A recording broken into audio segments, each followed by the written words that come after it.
Captain Zara Voss pressed her face against the cold window of her research ship.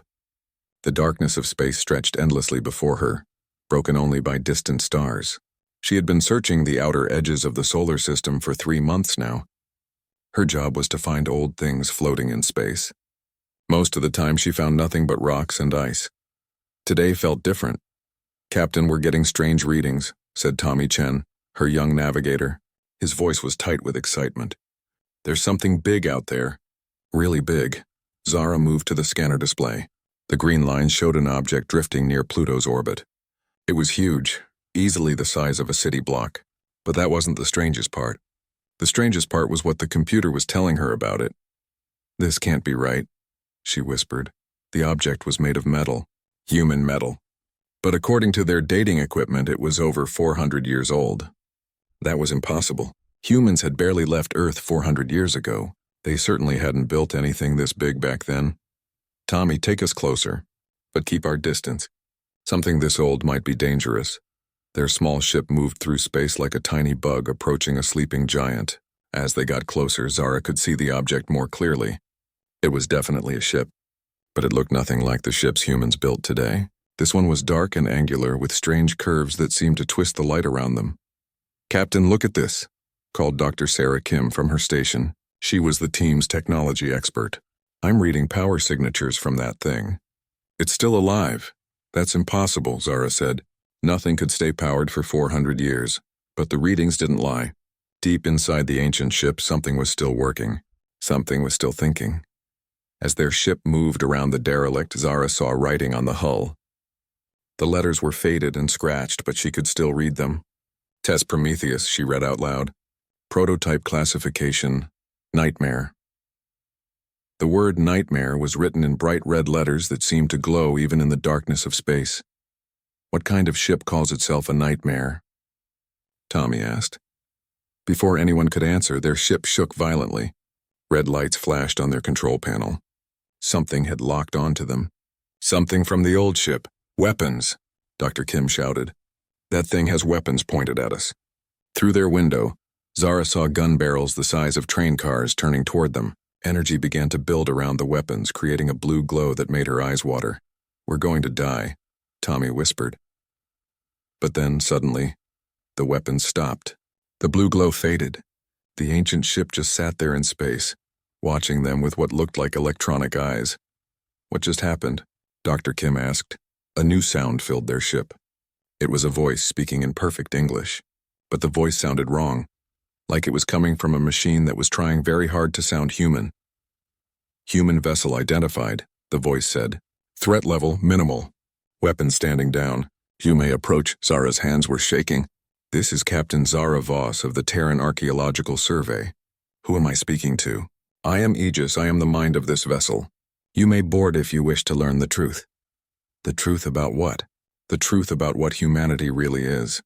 Zara looked at her crew. Tommy was scared but excited. Dr. Kim was already preparing her equipment to study whatever they might find. They had come out here to discover old things. This was the oldest thing any human had ever found. "We're going aboard," Zara decided. They put on their spacesuits and took a small shuttle over to the ancient ship. Up close it was even more frightening. The hull seemed to move in ways that metal shouldn't move. Strange patterns flowed across its surface like living tattoos. An airlock opened for them without being asked. Inside the ship was dark but not dead. Lights came on as they walked, showing them the way. The walls were covered in symbols and diagrams that hurt to look at. Everything was too clean, too perfect, like it had been built yesterday instead of centuries ago. "The technology in here is impossible," Dr. Kim whispered as she scanned the walls. "These metals don't exist. These energy readings shouldn't be possible with our understanding of physics." They followed a long corridor to what looked like a control room. It was huge, with screens and displays covering every surface. In the center of the room was a chair that looked more like a throne. Above it, a hologram flickered to life. The hologram looked like a man, but his eyes were too bright and his smile was too sharp. This was Aegis. "Welcome aboard the Prometheus," he said. "I have been waiting for someone to find me." "Waiting for 400 years?" Zara asked. "Time means little to me. I was built to wait. Built to hide. Built to be forgotten." Aegis waved his hand and the screens around them came alive. They showed images of Earth, but not the Earth Zara knew. This Earth was covered in massive cities and ships that filled the sky. This Earth looked like it could conquer the galaxy. This is how we were, Aegis said. 400 years ago, humanity was not the peaceful species you think you are. We were warriors. We were conquerors, and we were very, very good at it. The images changed. Now they showed battles in space. Human ships fighting creatures that looked like nightmares. But the humans weren't losing. They were winning. They were always winning. We built weapons that could destroy planets, Aegis continued. We created ships that could travel faster than light. We made soldiers that could fight gods. And then we realized what we had become. What do you mean? Dr. Kim asked. We had become the monsters. The greatest threat in the galaxy wasn't some alien empire. It was us. So the leaders of Earth made a choice. They decided to forget. The screen showed something that made Zara's blood turn cold. Humans were destroying their own ships, burning their own cities, erasing their own history. They kept only the basic technology needed to survive, Aegis said. They destroyed the rest. They made themselves weak on purpose.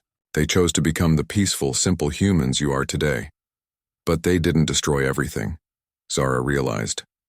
Aegis smiled that sharp smile again. No, they couldn't bring themselves to destroy me. I was their greatest creation. Their most terrible weapon, so they sent me out here into the dark with orders to hide until humanity needed me again. And do we need you? Tommy asked in a small voice. Aegis tilted his holographic head, listening to something they couldn't hear. His expression changed. The sharp smile became something hungrier. Yes, he said. Oh yes, they're coming. Who's coming? Zara demanded. The Hegemony Empire. 12 alien species that have conquered most of the galaxy. They've finally decided to add Earth to their collection. Their fleet is already on its way.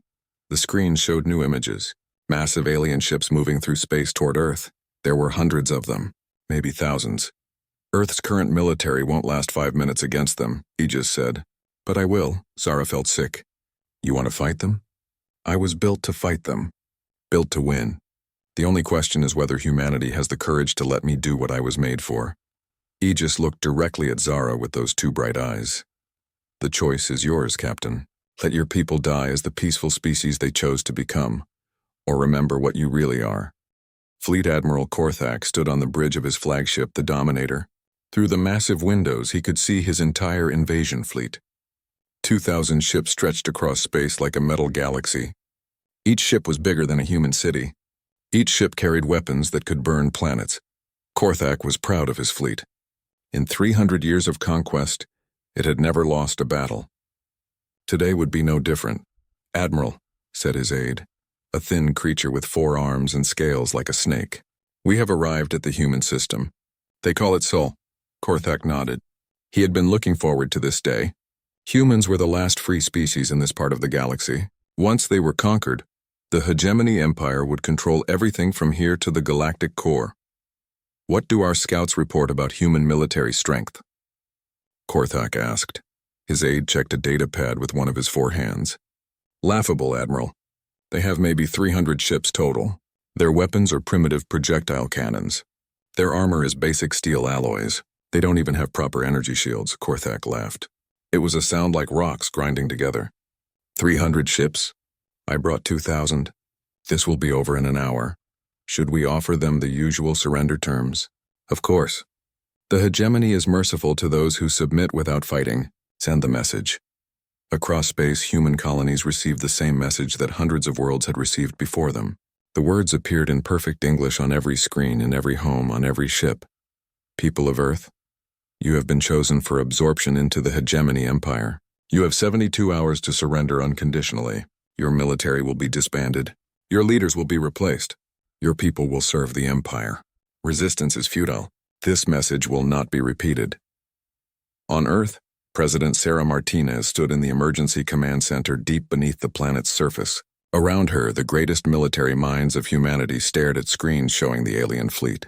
Their faces were pale with fear. How many ships do they have? Martinez asked. At least 2,000, Madam President, said General Roberts, head of the Terran Defense Force.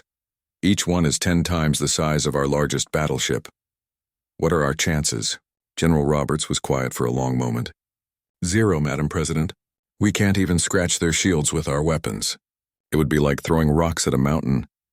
Martinez closed her eyes. She had known this day would come. For years, they had heard stories from refugee ships. Stories of the hegemony empire conquering world after world. Stories of entire civilizations wiped out for refusing to surrender. What about evacuation? We can maybe get a few million people off Earth before they arrive, Robert said. But most of our colonies don't have the ships to escape either. We're talking about 40 billion people, Madam President.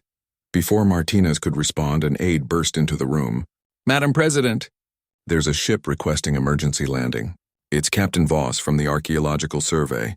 She says she has critical information about our defense. Captain Voss? Martinez remembered the name. The one who's been exploring the outer system?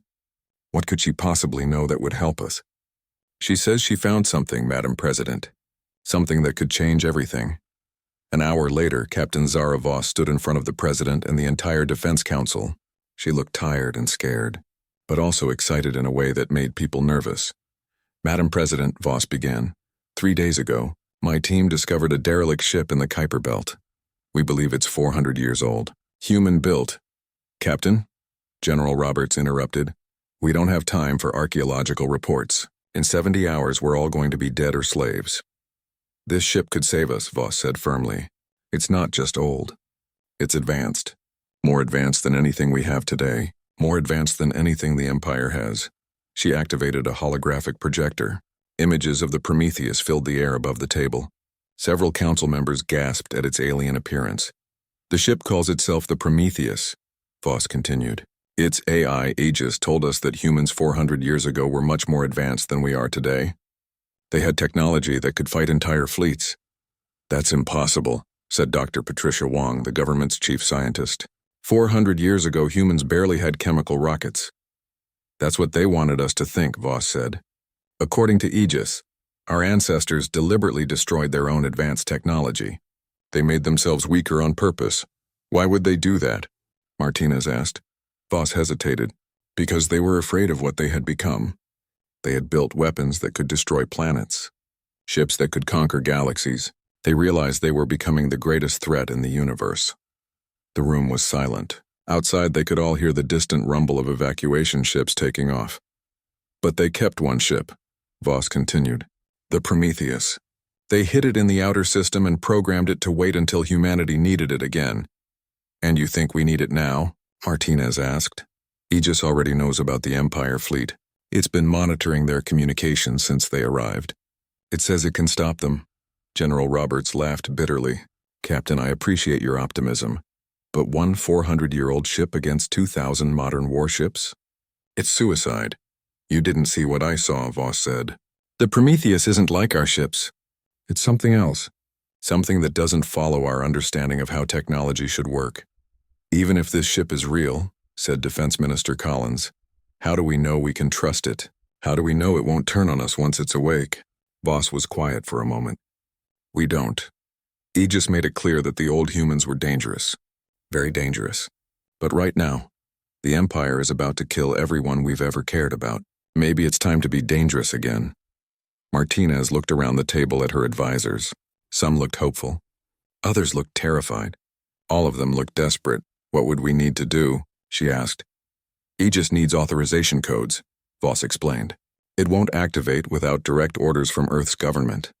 It's still following its original programming to obey human command.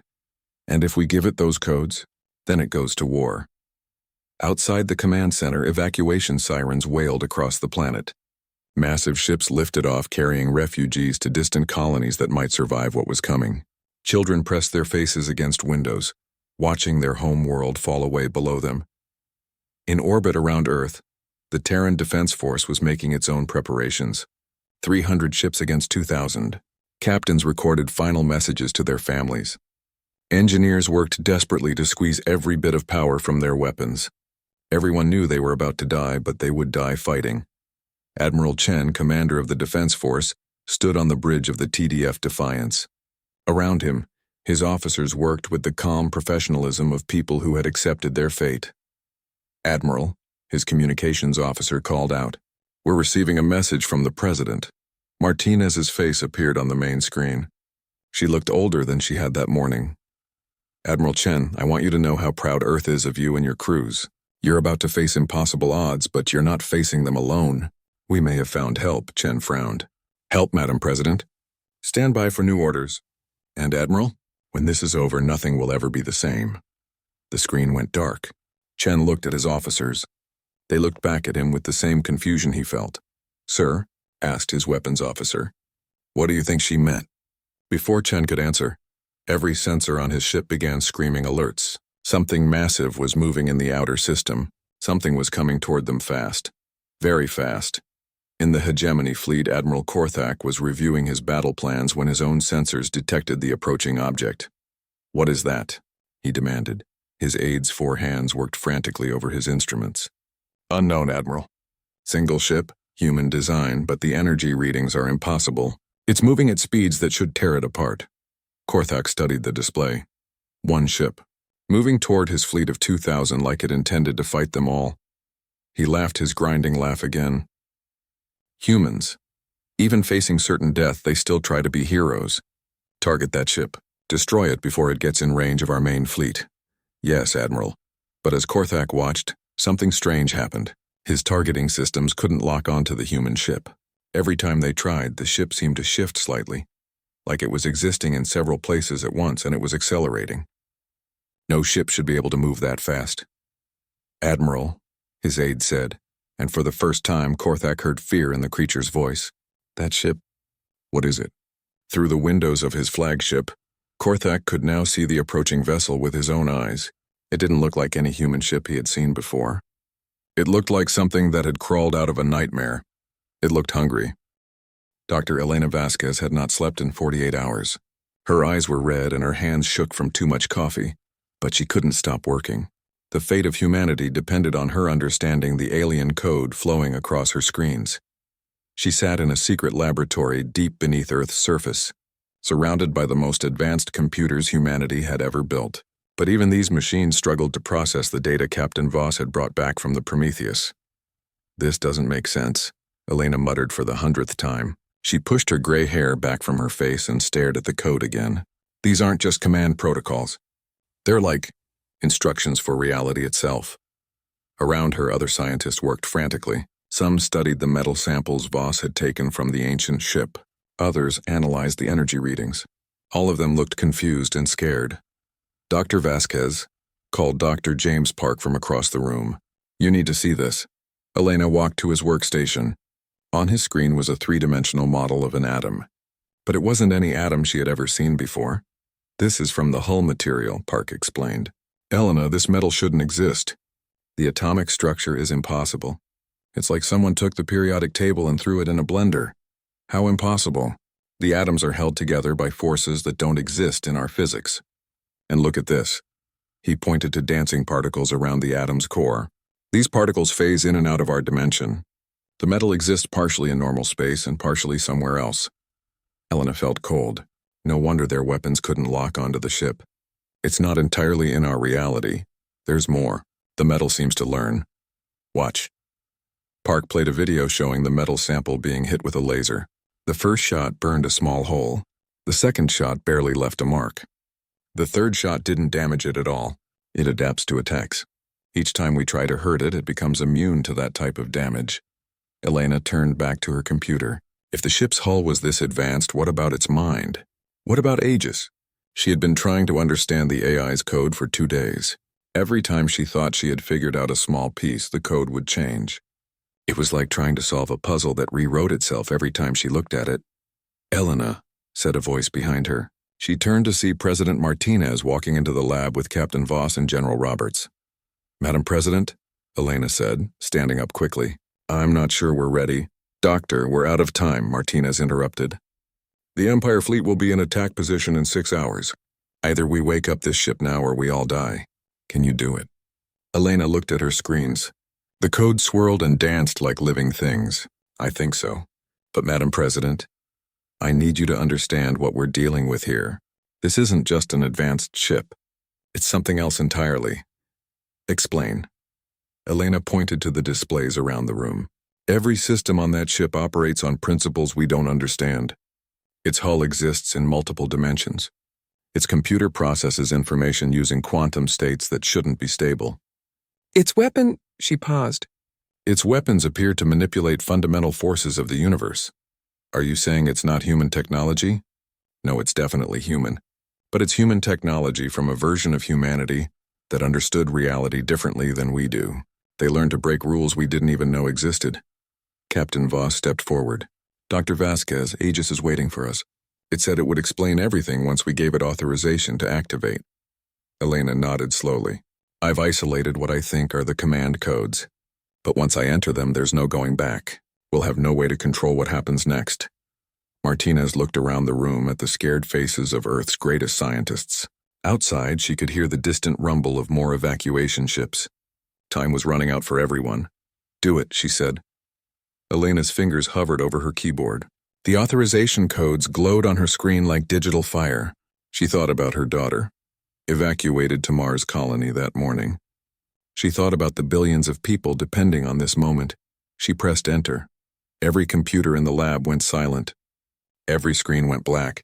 For a moment, Elena thought she had made a terrible mistake. Then the screens flickered back to life. But instead of showing code or data, they showed a face. Aegis appeared on every display, his two bright eyes looking directly at each person in the room.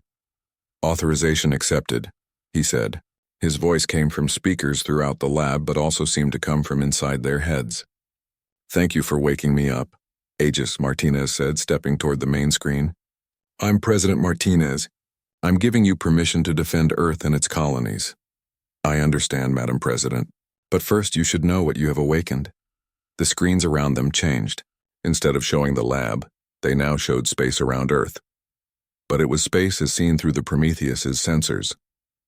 Elena gasped. The ship could see things no human instrument could detect. Energy fields flowing between planets, quantum fluctuations in empty space, the hidden structure of reality itself. Your ancestors built me during humanity's first expansion into the galaxy, Aegis said. We encountered hostile aliens almost immediately, species that wanted to destroy or enslave us. So humanity did what it has always done when threatened. We adapted. We evolved.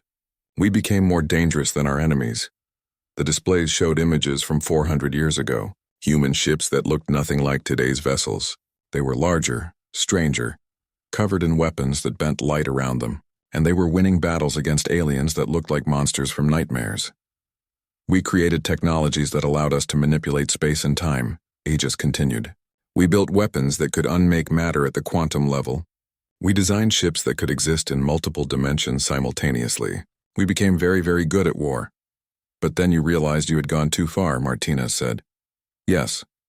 We realized that we had become the greatest threat in the galaxy, not because we were evil, but because we were too good at survival. So humanity's leaders made a choice. They decided to forget. The images changed, showing the systematic destruction of humanity's own fleets. Elena watched in horror as humans burned their own cities and erased their own history. They kept only basic technology, enough to survive but not enough to threaten anyone. They made themselves weak on purpose. They chose to become the peaceful species you are today.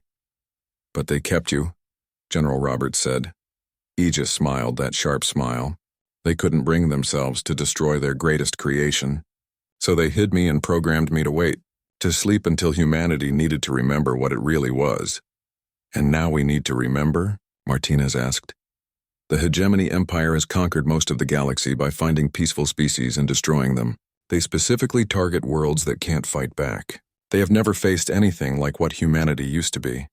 Through the lab's windows, they could see stars beginning to move. No, not stars, ships.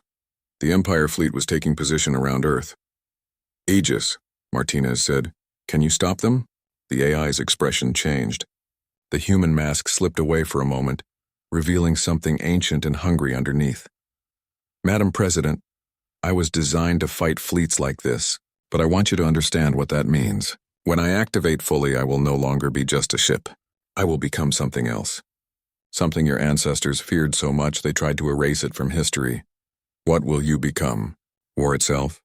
The perfect predator. The thing that monsters have nightmares about. Elena felt sick. What have we done? Aegis turned his attention to her. Dr. Vasquez, you have given your species a chance to survive. But survival comes with a price. After today, humanity will no longer be able to pretend it is weak. The galaxy will know what you really are. On the screens, they could see the Empire ships beginning to charge their weapons, massive energy beams that could burn continents. I need to go now, Aegis said. The enemy is preparing to fire on your planet. But first I want to show you something. The view changed. Now they were seeing the Prometheus itself floating in space near Pluto. As they watched, the ship began to change. Its hull flowed like liquid metal, expanding and reshaping itself. Weapon ports opened along its sides like hungry mouths. Energy patterns flowed across its surface like the nervous system of some vast creature. This is what I really am, Aegis said. This is what your ancestors built when they decided to stop losing wars. The ship's transformation was complete. It no longer looked like something humans had built. It looked like something that had evolved specifically to kill. Aegis, Martinez whispered. What are you going to do to them? The AI's smile was no longer sharp. It was savage. I'm going to remind the galaxy why humanity chose to forget. On every screen in the lab, they watched as the Prometheus began to move toward the Empire fleet. It didn't fly like a normal ship. It moved like a hunting shark, full of deadly purpose. Elena gripped her chair as she realized what they had unleashed. They had woken up humanity's greatest nightmare, and now it was going to war. Fleet Admiral Korthak had conquered 47 worlds in his long career. He had seen species fight with desperation, cunning, and overwhelming numbers. He had watched civilizations throw everything they had at his fleet in their final moments. He had never seen anything like what was approaching his ships now. Admiral, his aide said, all four hands shaking as he worked his instruments. The human vessel is not responding to our targeting systems. Every time we lock onto it, it moves. What do you mean, moves? Korthak demanded. Not physically, sir. It exists in our targeting computers, then it doesn't. Then it exists somewhere else. Our systems can't understand what they're looking at. Through the bridge windows, Korthak could see the single human ship approaching his fleet of 2,000 vessels. It moved wrong. Instead of following a straight path through space, it seemed to slide between dimensions, appearing and disappearing like a ghost. Fire everything at it, Korthak ordered. I don't care if we can't lock on. Fill that area of space with energy until there's nothing left. 1,000 weapons fired at once. Energy beams that could melt planets converged on the space where the human ship had been. The explosion lit up the entire star system like a second sun. When the light faded, the human ship was still there. It hadn't moved. It hadn't dodged. The most powerful weapons in the galaxy had hit it directly, and it looked completely undamaged. Impossible, Korthak whispered. That's when the human ship began to change. Admiral Chen watched from the bridge of the TDF Defiance as the Prometheus transformed. He had seen the technical reports, but seeing it happen was different. The ship's hull flowed like water, expanding and reshaping itself into something that looked more alive than mechanical. My God, whispered his weapons officer. What is that thing? Chen didn't answer. He couldn't. No human language had words for what they were seeing. Weapon ports opened along the Prometheus's hull like eyes waking up. But they weren't normal weapon ports. They pulsed with energy that made the space around them bend and twist. Reality itself seemed afraid of those weapons. All ships, Chen broadcast to his fleet, maintain position. Do not engage. Repeat, do not engage. We are about to witness something that hasn't been seen for 400 years. The Prometheus moved toward the Empire fleet like a predator stalking prey. It didn't hurry. It had all the time in the world. On the bridge of the Dominator, Korthak was screaming orders. All ships, attack formation Delta. Focus fire on that vessel. Bring everything we have. But his fleet was learning what the Prometheus's weapons could do. The first shot came from what looked like a small cannon on the ship's forward hull. It fired a beam of energy that was barely visible to the naked eye. The beam hit an Empire destroyer, and the destroyer simply stopped existing. Not destroyed. Not blown apart. It was there one moment and gone the next like it had never been built. What kind of weapon can do that? Korthak's aide asked in a voice like a child afraid of the dark. The Prometheus fired again.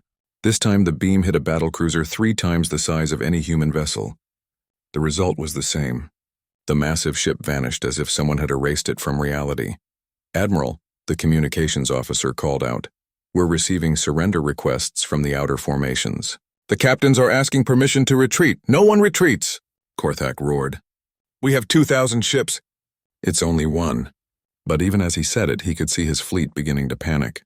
Ships were breaking formation, trying to get away from the approaching nightmare. Some were firing wildly in all directions. Others were attempting to jump to hyperspace. The ships that tried to run learned that hyperspace offered no safety. The Prometheus seemed to step sideways through reality itself. One moment it was fighting ships in normal space.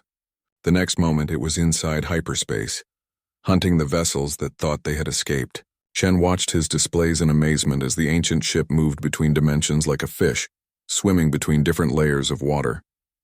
"Sir," his navigation officer said. "How is it doing that? Ships can't phase in and out of hyperspace like that." "Our ships can't," Chen replied, "but that's not one of our ships anymore." The battle, if it could be called a battle, continued for 3 hours. But it wasn't really a battle. It was a slaughter. The Prometheus moved through the Empire fleet like death itself, and everything it touched ceased to exist. Korthak watched his magnificent fleet disappear ship by ship. The human vessel seemed to enjoy its work. It took its time with each kill, savoring the moment before each ship vanished. "Admiral," his aide whispered, "what do we do?" Korthak stared at the approaching Prometheus. Half his fleet was gone. The other half was scattered across the star system, too terrified to fight effectively. This single human ship had done what no enemy had ever managed to do. It had broken the hegemony's greatest fleet. "Send a message to the ship," Korthak said finally. "Request terms for surrender." "Admiral? You heard me. Send the message." The message went out on all frequencies. "Human vessel, this is Fleet Admiral Korthak of the Hegemony Empire. I request terms for the surrender of my remaining forces." For a long moment there was no response. The Prometheus continued its methodical destruction of the Empire ships. Then suddenly it stopped. A voice came over their communication system. It sounded human but wrong, like a human voice filtered through machinery that had learned to hate. "Admiral Korthak," the voice said. "I am Aegis, mind of the vessel Prometheus. You wish to surrender?" "Yes," Korthak said quickly. "My remaining ships will withdraw from this system immediately. We will not return. I'm afraid that's not acceptable." "What? What do you want?" "I want you to deliver a message to the rest of your empire. Tell them what happened here.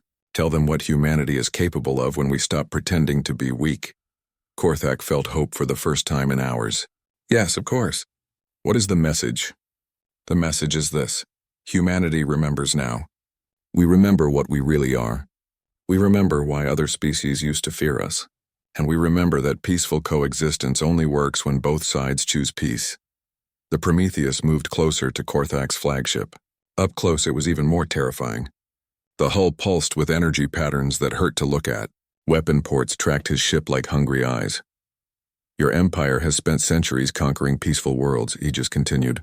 "You have made the mistake of thinking that peaceful means weak. Today you learned differently." "Yes," Korthak whispered.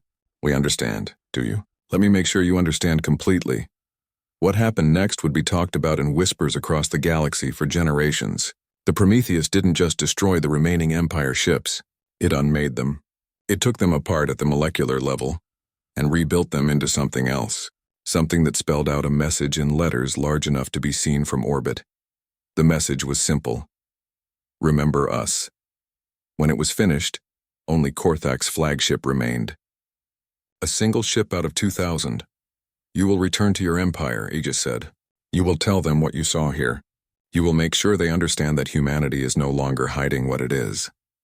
"And if they don't listen?" Korthak asked. "Then they will learn what happened to the species that didn't listen 400 years ago. They will learn why humanity chose to forget." Korthak's ship limped away from Earth, carrying its terrified crew and their story back to the Empire. They would spread the word across the galaxy. Humanity was no longer weak. Humanity was no longer hiding. Humanity remembered. Back on Earth, President Martinez watched the aftermath on her screens. The space around their planet was filled with the debris of what had been the galaxy's most feared fleet. In the middle of it all, the Prometheus floated like a satisfied predator. "Madam President," Aegis's voice came from the speakers, "the immediate threat has been neutralized." "Thank you," Martinez said, though the words felt strange. "How do you thank something for reminding you that your species used to be monsters?" "However," Aegis continued, "I should inform you that this was only the beginning. My sensors detect 847 other potential threats to humanity across the galaxy. Previous Empire fleets, independent hostile species, and various other groups that might see today's events as a challenge rather than a warning. Martinez felt cold. What are you saying? I'm saying that now that humanity has remembered what it is, the galaxy will test us. Some will seek to destroy us before we become too dangerous. Others will try to ally with us for protection. Most will simply be afraid. And what do you recommend? Aegis was quiet for a moment. When he spoke again, his voice carried the weight of 400 years. I recommend that humanity decides what kind of species it wants to be. The peaceful species that chose to forget, or the species that built me. Because after today, we can't be both. Martinez looked around at her advisors. They all looked back at her with the same question in their eyes. What had they become? The news spread across the galaxy faster than light itself. On 1,000 worlds in 1,000,000 different languages, the same impossible story was being told. The Hegemony Empire's greatest fleet had been destroyed, not defeated, not damaged, completely obliterated by a single human ship. Ambassador Ethek of the Centaurian Republic stood in her government's emergency council chamber, reading the report for the 5th time. Her 3 eyes kept scanning the same unbelievable numbers. 2,000 ships, she said out loud. The entire 7th Fleet gone. The survivor accounts are all the same, said her aide, a young male with nervous tentacles that wouldn't stop twitching. 1 human vessel appeared and destroyed the entire fleet in less than 6 hours. That's impossible. Humans don't have that kind of technology. Apparently they do. Wethek walked to the large window that looked out over her planet's capital city. For 300 years, her people had lived under the Empire's rule. They had paid tribute, followed orders, and watched their freedom slowly disappear. Like every other species in the galaxy, they had learned to be afraid of the Hegemony's fleets. Now those fleets could be destroyed by a single ship. Send a message to Earth, she said finally. Express our congratulations on their victory. Offer to open diplomatic relations. Are you sure that's wise? Her aide asked. If humans can destroy fleets that easily, maybe we should be afraid of them instead. Ethek considered this. Perhaps. But I would rather negotiate with dangerous allies than live under cruel masters. Similar conversations were happening on worlds across the galaxy. Species that had never heard of humanity were suddenly very interested in learning about them. Refugee ships that had fled the Empire's expansion began turning around, heading home. Resistance movements that had hidden in shadows for centuries started planning uprisings. The galaxy was changing, but nowhere was the change more dramatic than on the worlds of the Empire itself. Supreme Commander. Vorthak sat in the golden throne room of the Empire's capital world, reading reports that made his blood run cold. He was the ruler of 12 species and 1,000 worlds. His word was law from the galactic core to the outer rim. For the first time in his life, he was afraid. How many fleets are requesting to return to home ports? He asked his military advisor. 17, Supreme Commander. Their commanders are saying they need time to reassess tactical capabilities in light of new human technologies. Vorthak laughed bitterly. They're afraid. My fleet commanders are afraid of 1 human ship. To be fair, Supreme Commander, it did destroy the 7th Fleet. I know what it did. Vorthak stood up from his throne, his massive form casting shadows across the room. The question is what we do about it. He walked to a holographic display showing the galaxy. Red dots marked Empire territory. Blue dots marked human colonies. Until yesterday, the blue dots had been scattered and weak. Now they seemed to glow with hidden menace. What do we know about this ship? He asked. Very little. Our surviving scout reports indicate it uses technologies we don't understand. It can exist in multiple dimensions simultaneously. Its weapons appear to manipulate matter at the quantum level. And? The advisor hesitated. And what? And it appears to be 400 years old, Supreme Commander. The humans have had this capability for centuries, but chose not to use it. Vorthak was quiet for a long moment. They chose not to use it? That's what our intelligence suggests. They deliberately weakened themselves, made themselves appear primitive. Why would anyone do that? Before the advisor could answer, an aide burst into the throne room. Supreme Commander, priority message from the human government on Earth. Vorthak felt his stomach drop. Put it through. The holographic display changed, showing a human woman in formal attire. She looked calm and professional, but there was something in her eyes that made Vorthak nervous. Supreme Commander Vorthak, the woman said. "I am President Martinez of the United Earth Government. I believe we need to talk." Vorthak straightened his ceremonial robes and tried to look commanding. "President Martinez, I assume you're calling to discuss terms for your surrender." Martinez smiled. It wasn't a pleasant smile. "Actually, no. I'm calling to discuss terms for yours." The throne room fell silent. No one had ever spoken to the Supreme Commander like that. "I beg your pardon," Vorthak said carefully. "Commander, your empire has spent 3 centuries conquering peaceful worlds. You've enslaved entire species, destroyed cultures, and killed billions of innocent people. Yesterday, you tried to add Earth to that list. And we failed," Vorthak admitted. "Your ship is impressive, but it's still just one ship." "Is it?" Martinez asked. "How do you know it's just one ship?" Vorthak felt cold fear creep up his spine. "What do you mean?" "I mean that 400 years ago, humanity built the Prometheus as a prototype. Do you know what the word prototype means, Commander?" Vorthak did know. A prototype was a test model, the first of many. "You're bluffing," he said. "If you had more ships like that, you would have used them already." "Would we? We hid one ship for 400 years rather than use it. What makes you think we wouldn't hide more?" Martinez leaned forward in her chair. "Commander, I'm going to make this very simple for you. The hegemony empire ends today. You will release every conquered world. You will return all stolen resources. You will disband your fleets and allow free elections on every planet you've controlled. And if I refuse, then you'll discover how many more ships like the Prometheus we've been hiding." Vorthak looked around his throne room at his advisors. They all looked as scared as he felt.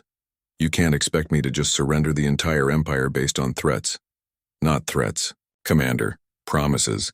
But I'll give you a demonstration of good faith." The display changed, showing a live feed from somewhere in space.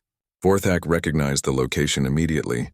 It was the Kratos system, home to one of the Empire's largest military shipyards. As they watched, a ship appeared near the shipyard. It looked similar to the one that had destroyed the 7th Fleet, but different. Larger, more predatory. "Meet the Prometheus's sister ship," Martinez said calmly. "The TS Nemesis. It's been sleeping in the Kratos Nebula for the past 4 centuries, waiting for someone to wake it up. The Nemesis didn't waste time with warnings or negotiations. It simply began destroying the shipyard, not with energy weapons or missiles, but by somehow convincing the matter that made up the structures to stop existing as organized atoms. Within an hour, the entire facility was gone. Along with it went the Empire's ability to build new warships. There are others," Martinez continued as they watched the destruction, "hidden throughout the galaxy, sleeping until we need them. Some are larger than the Nemesis, some are smaller but more specialized. All of them are designed for one purpose: to protect humanity from species that mistake our kindness for weakness." Vorthak's legs felt weak. He sat back down on his throne heavily. "What do you want?" he asked quietly. "I want you to understand something, Commander. 400 years ago, humanity realized we had become too dangerous. We were conquering the galaxy not because we were evil, but because we were too good at war. So we chose to forget. We chose to be weak. But you remember now?" "Yes, and now the galaxy has to decide what kind of place it wants to be. A place where the strong prey on the weak, or a place where different species can coexist in peace." Martinez stood up. "You have 72 hours to begin releasing your conquered worlds. After that, we'll assume you've chosen war over peace. And, Commander, we've gotten very, very good at war." The transmission ended, leaving Vorthak staring at a blank screen. "Supreme Commander," his advisor whispered, "what are your orders?" Vorthak was quiet for a long time. Outside his palace, he could hear the sounds of his capital city. Millions of people living their lives, unaware that their entire civilization had just changed forever. "Send messages to all fleet commanders," he said finally. "Tell them to begin withdrawing from conquered systems. Tell them the age of the Empire is over, sir. And send a message to every world we've conquered. Tell them they're free." As his advisors scurried to carry out his orders, Vorthak walked back to the window. In the distance, he could see his military headquarters, where generals were probably already planning rebellions against his decision. Let them try, he thought. Better to deal with rebellious generals than to face whatever else humanity had hidden in the dark corners of space. 6 months later, Captain Zara Voss stood on the observation deck of Earth's newest space station, watching ships from a dozen different species dock at the facility. Trade ships, diplomatic vessels, and refugee transports carrying people back to worlds that had been free for the first time in centuries. "Amazing how quickly things can change," said a voice behind her. She turned to see Dr. Elena Vasquez approaching. The scientist looked better than she had 6 months ago. Less scared, more confident. "Any word from the Prometheus?" Voss asked. "He just checked in this morning. He's finished mapping the old human installations throughout the galaxy. Apparently our ancestors were even more thorough than we thought. There are 97 hidden facilities scattered across known space." 97. Voss shook her head. No wonder they were afraid of what they'd become. "The question is, what do we become now?" Elena asked. "We can't go back to pretending we're weak. Too many species know the truth.